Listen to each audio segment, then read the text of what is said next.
Shiva Ganga is a term that combines two significant elements in Hinduism: Lord Shiva, one of the principal deities in the Hindu pantheon, and the river Ganga, Ganges, considered sacred by Hindus. 1. Shiva.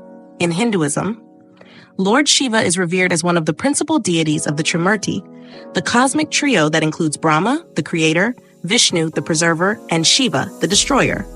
Shiva is often depicted as the supreme ascetic, the lord of meditation, yoga, and divine knowledge. He is also associated with destruction, transformation, and the cycle of creation and dissolution. Devotees of Shiva worship him in various forms and manifestations. 2. Ganga, Ganges.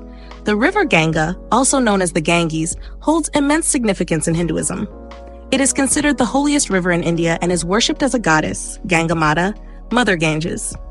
According to Hindu mythology, the Ganga descended from the heavens to earth to cleanse the sins of humanity. Bathing in the sacred waters of the Ganges is believed to purify one's soul and bring spiritual blessings. The Ganga is also associated with fertility, abundance, and divine grace. Shiva Ganga refers to the divine union or association between Lord Shiva and the river Ganga. It symbolizes the intertwining of spiritual forces, with Shiva representing the cosmic consciousness and Ganga embodying the divine flow of life and purification. In Hindu mythology and religious practices, Shiva Ganga holds profound spiritual significance, and devotees often seek blessings from both Lord Shiva and the sacred waters of the Ganges for spiritual upliftment, purification, and liberation from worldly attachments.